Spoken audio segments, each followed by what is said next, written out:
अस्सलाम वालेकुम। Welcome to my channel. मेरे चैनल का नाम है learn programming with S Malik. आज का सवाल है what is algorithm in example ninth class part 2। क्योंकि इसमें भी एग्जांपल्स को ही हम जो सिलसिलावार देख रहे हैं। एल्गोरिथम के अंदर हमने किस तरह एग्जांपल्स को वो हल करना है।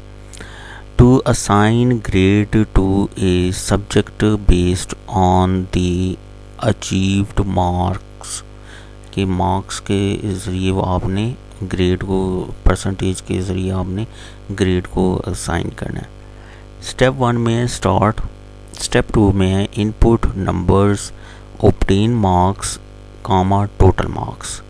अब इस एग्जांपल में आप गौर से यहाँ पे देखें कि एक तो नंबर्स के बाद कामा है और ऑब्टेन अंडरस्कोर मार्क्स कामा टोटल अंडरस्कोर मार्क्स। प्यारे बच्चों, जब हम एल्गोरिथम के अंदर कोई दो लफ्ज़ों को जोड़ते हैं और जोड़ने के लिए हमें अंडरस्कोर वो वैलिड है, माइनस मल्टीप्लाई प्लस डिवाइड या कोई और सिंबल इस्तेमाल करना वेरिएबल के अंदर वो इनवैलिड है। तो अंडरस्कोर से आप है ना ये जैसे कि ये एग्जांपल में अंडरस्कोर वो लिखा हुआ है, ये वैलिड है और ये वेरिएबल ये एल्गोरिथम के अंदर डिक्लेयर हो जाएगा। और वेरिएबल डिक्लेयर होने के बाद आगे है स्टेप 3 में। और ये इस तरह वेरिएबल क्यों लिखा है, क्योंकि हमारी इतनी अच्छी इस एल्गोरिथम में प्रैक्टिस हो जाए और इंशाल्लाह हो जाएगी कि वो हमें आगे वो बड़े कोड में, ये तो अभी छोटा सा कोड है, वो बहुत बड़े कई पेजों पे जो कोड होता है कि एक पेज पे अगर स्टार्ट हुआ तो 6वें पेज पे एंड आता है।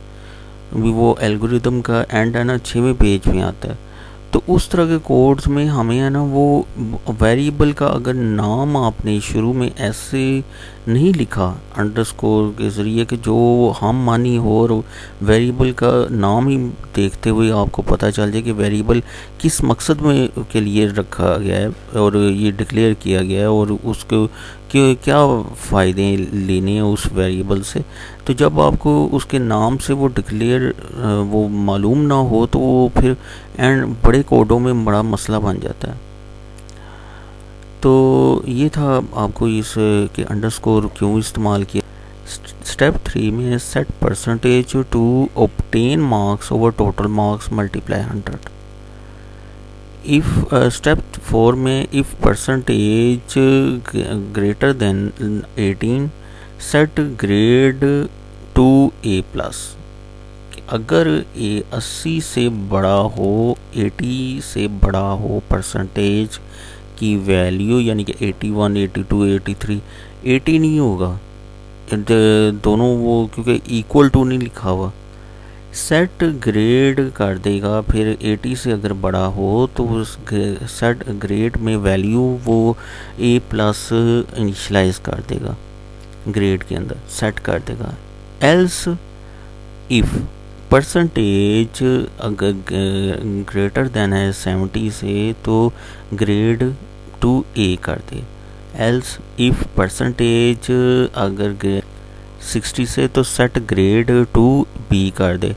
Else if percentage greater than है 50 से तो सेट ग्रेड टू सी कर दे। Else if percentage greater than है 40 से तो सेट ग्रेड टू डी कर दे।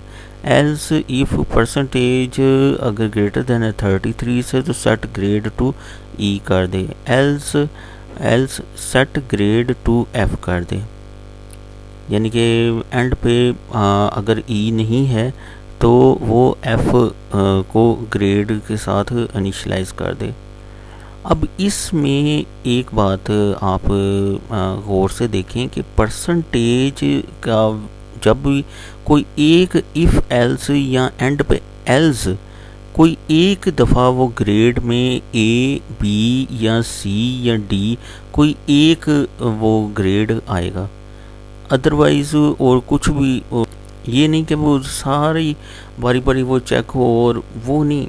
इसमें इफ़ एल्स में अगर कोई एक, अगर जैसे कि मिसाल के तौर पे 60 है ना, वो का ना वो ग्रेड आता है, परसेंटेज 60 के भी राउंड बोर्ड आती है, तो फिर क्या होगा कि बी ग्रेड के अंदर आएगा, बाकी सारे के सारे वो परसेंटेज नहीं चेक करेगा, और एंड पे स्टेप 5 आएगा, आउटपुट ग्रेड कर देगा, और स्टेप 6 में एंड कर देगा, यानी कि एल्गोरिदम ये कंप्लीट हो जाएगा। मिसाल के तौर पे यहाँ पे मैंने आउटपुट लिखी है, obtain marks equal to 55, total marks 100, percentage 55 है। अब 55 हो तो ये आता है 50 के से अबव परसेंटेज, तो उसके लिए ग्रेड सी आ जाएगा। ऑब्टेन मार्क्स 38 है, टोटल मार्क्स दूसरी एग्जांपल में है कि टोटल मार्क्स 90 है, और परसेंटेज जो जब आएगा तो 42.222 की वैल्यू है, तो ग्रेड जो है वो 40 से अबव है परसेंटेज, इसलिए डी आएगा, ग्रेड में डी आ जाएगा। ठीक है प्यारे बच्चों, ये थी एक एग्जांपल। अभी इसको हमने उर्दू में कुछ इस तरह है इसकी इबारत, और मज़ीद हमें मालूम होगा कि ये है, ये एल्गोरिथम में कैसी ये एग्जांपल है। किसी मज़मून में हासिल करदा नंबरों की बुनियाद पर इस मज़मून का ग्रेड देंगे। मरला नंबर 1 आगाज़ है, मरला नंबर 2 सारफ से हासिल करदा नंबर टोटल नंबर इनपुट के तौर पर लें। मरला नंबर 3 नंबरों का इस्तेमाल करते हुए शुमार करें। हासिल करदा number over total number multiply 100। मरला नंबर 4 अगर औसत 80 से ज़्यादा हो तो ग्रेड पर A+ महफूज करें, नहीं तो अगर औसत 70 से ज़्यादा हो तो ग्रेड में ए महफूज करें, नहीं तो अगर औसत 60 से ज़्यादा हो तो ग्रेड में बी महफूज करें, नहीं तो अगर औसत 50 से ज़्यादा हो तो ग्रेड सी महफूज करें। 60 से ज़्यादा हो तो वो ग्रेड बी महफूज करें, और 50 से ज़्यादा हो तो सी महफूज करें, और अगर 40 से ज़्यादा हो तो डी महफूज वो करेंगे ग्रेड, और अगर वो 33 से ज़्यादा हो तो ग्रेड में ई महफूज करेंगे, नहीं तो ग्रेड में एफ़ महफूज करेंगे। मरहला नंबर 5 ग्रेड को स्क्रीन पर दिखाएंगे, यानी कि ABCDEF में से कोई एक ग्रेड स्क्रीन पे दिखा देंगे। मरहला नंबर 6 में इख्तितामिया, यानी कि एल्गोरिदम का कंप्लीट ये स्टेप बाय स्टेप एक तरीक़ाकार है कि किस तरह वो ग्रेड मालूम होगा, परसेंटेज के हिसाब से किस तरह होगा। ये थी एक एग्जांपल, ये हमने पहले फ़्लो चार्ट में भी इसी एग्जांपल से मिलती जुलती हमने फ़्लो चार्ट में भी डिस्कस की थी, अब यहाँ पे हमने उसको एल्गोरिदम में देख लिया। To find the interest on an amount, step 1 में है स्टार्ट, स्टेप 2 में input numbers, amount, rate, years, step 3 में set plain underscore interest to में अमाउंट मल्टीप्लाई रेट और 100 मल्टीप्लाई ईयर, स्टेप 4 में आउटपुट प्लेन इंटरेस्ट, और स्टेप 5 में and, step 5 में एंड है। अमाउंट इक्वल टू आउटपुट में अगर हम देखें तो अमाउंट इक्वल टू 2 है, रेट इक्वल टू 3 और ईयर इक्वल टू 4। अगर एग्जांपल के तौर पर हो तो मैंने यहाँ पे plan underscore interest equal to 2 multiply 3 और 100 मल्टीप्लाई ब्रैकेट्स क्लोज मल्टीप्लाई 4, ये मैंने लिखा है। फिर प्लान इंटरेस्ट वो जब आप डिवाइड करेंगे तो डिवाइड करने के बाद ये वैल्यू आएगी, और फिर उसके बाद मल्टीप्लाई होगा, फिर मल्टीप्लाई होने के बाद जो एंड पे वो रिज़ल्ट आएगा वो प्लान इंटरेस्ट का वो 0.24 आएगा। ये एक इसमें आप वैल्यूज़ चेंज करके आप और भी प्लान इंटरेस्ट जो है वो आप चेक कर सकते हैं। अब इसकी उर्दू में जो है वो हम देख लेते हैं। उर्दू में स्लाइड कुछ इस तरह है। किसी रकम पर इंटरेस्ट मालूम करना। मरला नंबर 1 में आगाज़ है, मरला नंबर 2 में रकम रेट साल को रकम उस साल को सारफ से इनपुट के तौर पर ली। मरला नंबर 3 में इंटरेस्ट को साल मल्टीप्लाई रेट और 100 मल्टीप्लाई रकम फार्मूला इस्तेमाल करते हुए मालूम करें। मरला नंबर 4 इंटरेस्ट को स्क्रीन पर दिखाएं और उस प्लान इंटरेस्ट जो है उसको स्क्रीन पर दिखाएं। और मरला नंबर 5 इख्तितामिया। यानी कि ये वो बता रहे कि रकम रेट और साल को इनपुट लें और उसके बाद जो हमने वो इंग्लिश वाली स्लाइड पर देखा था वो तकरीबन वही अब एग्जांपल के तौर पे हम आगे और मज़ीद एक एग्जांपल है एल्गोरिथम की, वो हम देखते हैं कि to convert Celsius to Fahrenheit temperature and vice versa. जो स्टेप 1 है उसमें स्टार्ट है, फिर उसके स्टेप 2 में इनपुट नंबर्स कामा सेल्सियस ले लिया। फिर स्टेप 3 में set Fahrenheit to Celsius multiply 9/5 plus 32। फिर स्टेप 4 में आउटपुट फ़ारेनहाइट है। स्टेप 5 में input number comma Fahrenheit. Step 6 में set Celsius to Fahrenheit -32 multiply 5 और 9 है। स्टेप 7 में आउटपुट सेल्सियस है और स्टेप 8 में एंड है। अब साल के तौर पे हम आउटपुट कुछ इस तरह भी ली जा सकती है। आप इस तरह वैल्यूज़ को तब्दील भी कर सकते हैं, ज़रूरी नहीं कि यही वैल्यूज़ आप इनमें एंटर करें। तो सेल्सियस इक्वल टू 23 हमने असल में इसके फ़्लो चार्ट भी देखा था, मगर ये फ़ारेनहाइट टू सेल्सियस देखा था, मगर सेल्सियस टू फ़ारेनहाइट टेम्परेचर को कन्वर्ट आउटपुट की शक्ल में देखते हैं कि सेल्सियस इक्वल टू 23 है, Fahrenheit equal to Celsius multiply 9 और 5 प्लस 32 है। अब 23 हमने मिसाल के तौर पे हमने उसमें वैल्यू एंटर की है इनपुट के नंबर्स में तो के ज़रिए। तो फ़ारेनहाइट इक्वल टू 23 मल्टीप्लाई 9 और 5 प्लस 32। फ़ारेनहाइट इक्वल टू 207 और 5 plus 32 equal to 73.4।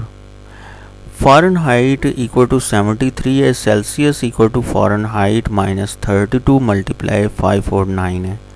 Celsius equal to 73 -32 multiply 5 और 9 और Celsius equal to 41 multiply 0.5556 equal to 22.7778 778 के तौर पे आपने इसमें ये रिज़ल्ट। ये असल में दोनों सेल्सियस टू फ़ारेनहाइट और फ़ारेनहाइट टू सेल्सियस के अलग है। मैंने दोनों आउटपुट्स क्योंकि दोनों फार्मूले इसमें इस्तेमाल हो रहे हैं और दोनों ही के फार्मूले का जो पैटर्न है वो जो उसके लिखने का अंदाज़ है वो दोनों का मुख्तलिफ है।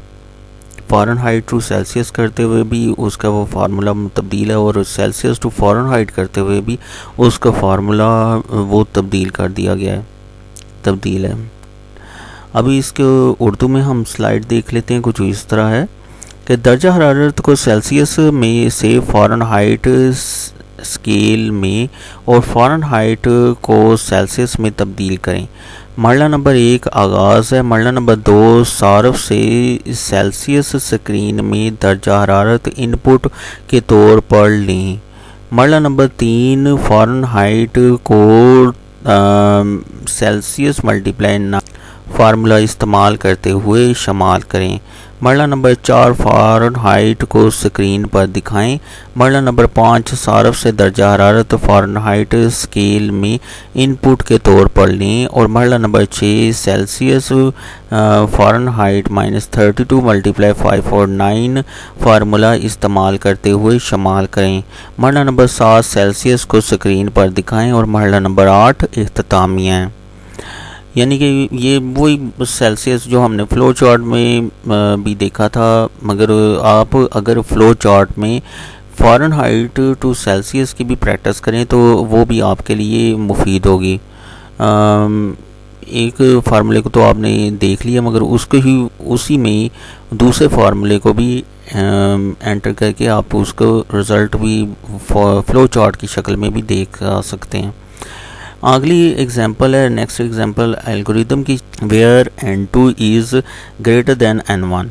स्टेप 1 में स्टार्ट है, स्टेप 2 में इनपुट नंबर्स n1 कामा n2 है, स्टेप 3 में इफ़ n1 वो लेस देन है इक्वल टू है n2, और फिर उसके बाद स्टेप 4 में if n1 mod 2 equal to 0 output n1 है। स्टेप 5 में set n1 to n1 to n1 plus 1, और स्टेप 6 में गो टू स्टेप 3 और कर्ली ब्रेसेस क्लोज है। यहाँ पे इफ़ कंडीशन के बाद कर्ली ब्रेसेस स्टार्ट थी, और ये उसके बाद है स्टेप 7 एंड। ये असल में रैकिंग जो है हमने जो मालूम करनी है उसमें लूप, ये गो टू स्टेप 3 यानी कि ये क्या है, स्टेप गो टू स्टेप 3 का जब आपका पूरा ये एल्गोरिदम 6 पे आएगा तो गो टू वहाँ पे स्टेप 3 वो यहाँ से गो टू कर जाएगा, वापस वो ऊपर स्टेप 3 में मूव कर जाएगा एल्गोरिदम, और उसके बाद फिर दोबारा इफ़ कंडीशन को बार बार, ये लूप का एक अंदाज है कि जो एल्गोरिदम के अंदर आप लूपिंग को, रिपीटिंग फ्लो को है ना किस तरह आप उसको चला सकते हैं, वो गो टू स्टेटमेंट के ज़रिए ही आप उसको वापस मूव करवा देते हैं स्टेप 3 के ऊपर, या स्टेप 3 या स्टेप 2 जहाँ पे आपकी ज़रूरत है वहाँ पे आप वो उसको मूव करवा लेते हैं। तो वो बजाय इसके कि एंड पे जाने के बजाय वो वापस अपनी स्विच कर जाता है वो यहाँ पे स्टेप 3 पे, जो कि यहाँ पे आउटपुट में है। अब यहाँ पे हम देखते हैं कि इसको रन करके कि आउटपुट क्या आती है। n1 अगर 2 और तो इफ़ कंडीशन है, जब स्टेप 3 के आगे इफ़ कंडीशन चलेगी n1 less than equal to n2, यानी कि n1 जो है वो कंडीशन चेक होगी तो 3 के वो 3 से 3 बड़ा है n1 से, क्योंकि n1 में 2 था और मैंने एंटर किया साइड पे लिखा हुआ है, और n2 में 3 है। इफ़ कंडीशन जब चलेगी तो उसमें ये होगा कि n1 मॉड 2, n1 में तो है ही 2 था, तो 2 का मॉड 2 लिया जाए, डिवाइड किया जाए 2 से तो इक्वल टू 0 आएगा। इस 0 आने की वजह से आउटपुट n1 आ जाएगा, n1 का आउटपुट है ना 2 आ गया। फिर उसके बाद स्टेप 5 में n1 टू n1 प्लस 1, यानी कि n1 में 2 था और 2 में प्लस 1 किया तो 3 n1 में चला गया, सेट कर दिया। स्टेप 6 गो टू स्टेप 3 पे वो मूव कर गया स्टेप 3, ठीक है जी। अब ये है कि यहाँ पे गो टू स्टेप 3 होने के बाद ये है कि आप फिर दोबारा मूव कर जाएंगे वो इफ़ कंडीशन के ऊपर, स्टेप 3 के ऊपर, तो वहाँ से फिर दोबारा वो इफ़ कंडीशन चेक होगी कि n1 में पहले था 2 मगर अब है सेट होने के बाद वैल्यू उसमें 3 हो गई है, 3 जो है वो बराबर है 3 के, ये तो इफ़ कंडीशन तो चलेगी। मगर आगे जो है इफ़ n1 मॉड 2 में जब n1 आएगा वो 3 मॉड 2 वो नॉट इक्वल है 0, इक्वल नहीं है 0 के, तो इसलिए आउटपुट n1 नहीं आएगी। और फिर उसके बाद set n1 to n1 plus 1 होगा, और 1 होने के बाद वहाँ पे वो चेक होगा, जो इफ़ कंडीशन जो है वो जब चेक होगी तो वो अब 4 हो गया होगा। 4 कभी भी 3 से छोटा नहीं है और ना ही बराबर है, तो जब ये दोनों चीज़ें वो चेक होंगी तो इसलिए इफ़ कंडीशन फॉल्स हो जाएगी। जब इफ़ कंडीशन फॉल्स हो जाएगी तो वो फिर एंड पे चला जाएगा। अब इसी प्रोसेस को फिर मैं एक दफ़ा यहाँ पे फिर दोहरा देता हूँ आपको आसानी के लिए कि प्यारे बच्चों, यहाँ पे स्टेप 1 स्टार्ट किया आपने, स्टेप 2 में इनपुट नंबर्स n1 n2 ले लिए। स्टेप 3 में if n1 less than equal to n2, ठीक है, फिर कर्ली ब्रेसेस स्टार्ट है। फिर उसके बाद इफ़ स्टेप 4 में if n1 mod 2 equal to 0, output n1 है। और स्टेप 5 में set n1 to n1 plus 1 है। और स्टेप 6 में गो टू स्टेप 3 है। अब यहाँ पे कुछ इस तरह होगा कि अगर आप n1 में 2 और n1 ये वैल्यू आप तब्दील कर सकते हैं, और n1 में 3 ले लें, या n1 में 2 मैंने लिया हुआ है तो 2, और n2 में 3 ले लिया। अब इफ़ कंडीशन जब स्टेप 3 में जाएगा एल्गोरिदम, तो वो वहाँ पे वो चेक करेगा कि इफ़ कंडीशन n1 जो है वो 2 से बड़ा है 3। ये यस, ये तो बात ठीक है। इफ़ कंडीशन n1 जो है n1 में 2 का मॉड 2 लिया तो इक्वल टू 0, और आउटपुट n1 आ जाएगी। और उसके बाद स्टेप 5 में set n1 to n1 plus 1, उसका इंक्रीमेंट कर दिया n1 में। फिर उसके बाद गो टू स्टेप 3, फिर दोबारा स्टेप 3 पे वो मूव कर जाएगा। फिर इफ़ कंडीशन चेक होगी, और अब n1 में 3 होगा और n2 में भी 3 होगा। n2 जो n1 चेक होगी 2, तो n1 mod 2 इक्वल टू 0 नहीं, वो 0 तो नहीं होगा। जब 0 नहीं होगा इफ़ कंडीशन वो फॉल्स हो जाएगी ये वाली, और फिर आउटपुट n1 नहीं आएगा।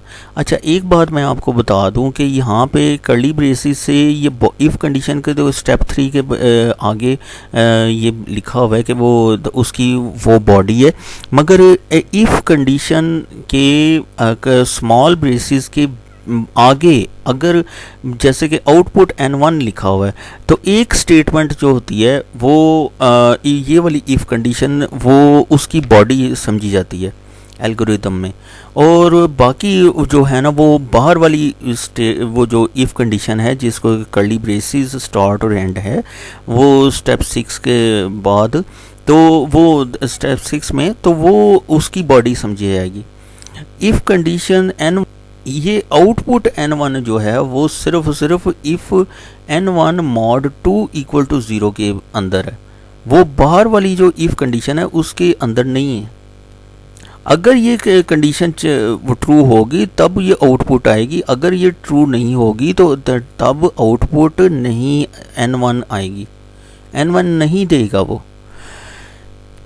इसी तरह जब वो 3n1 था, हम वापस अपने कोड में आते हैं। 3 जो है वो 3 के वो बाकी बराबर था, तो इसलिए वो यहाँ से वो आउटपुट तो नहीं आई, मगर n1 में वो इंक्रीमेंट हो गए। स्टेप 3 में जब वो फिर दोबारा स्टेप 3 पे मूव किया उसने वापस लूप ने, तो अब उसमें 4 हो गया होगा n1 में, क्योंकि n1 set n1 to n1 plus 1, तो की वजह से वो वहाँ पे n1 में 4 हो गया होगा। और 4 जो है वो कभी भी 3 से ना छोटा होता है। 4 जो है n1 में जो अब 4 है वो ना तो n2 से के बराबर होता है और ना ही छोटा होता है। जब हमें ये मालूम है तो इसकी वजह से ये इफ़ जो बाहर वाली इफ़ है स्टेप 3 में वो फॉल्स हो जाएगी, और फॉल्स होने की सूरत में ये स्टेप 7 एंड हो जाएगा। अब इसकी उर्दू में हम इबारत देख लेते हैं इस की तफसील। नंबर n1 से लेकर नंबर n2 के दरमियान तादाद मालूम करें, जबकि n2 नंबर n1 नंबर से जुड़ा हुआ है। मरला नंबर 1 आगाज़ है। मरला नंबर 2 नंबर्स n1 n2 सार्फ से इनपुट के तौर पर लें। अब मरला नंबर 3 अगर या इसके बराबर है तो मरला नंबर 4 अगर n1 का 2 से हासिल बाकी 0 है हो तो n1 को स्क्रीन पर दिखाएं। मरला नंबर 5 n1 नंबर में 1 का इजाफा कर दें। मरला नंबर 6 मरला नंबर 3 पर वापस जाएं और कर्ली ब्रेसेस उसी तरह वो स्टार्ट और एंड वो दिखा रहे हैं इफ़ कंडीशन के मरला नंबर 4 के बाद वो कर्ली ब्रेसेस स्टार्ट और मरला नंबर 6 में वो कर्ली ब्रेसेस बंद है, मरला नंबर 7 में इख्तितामिया है।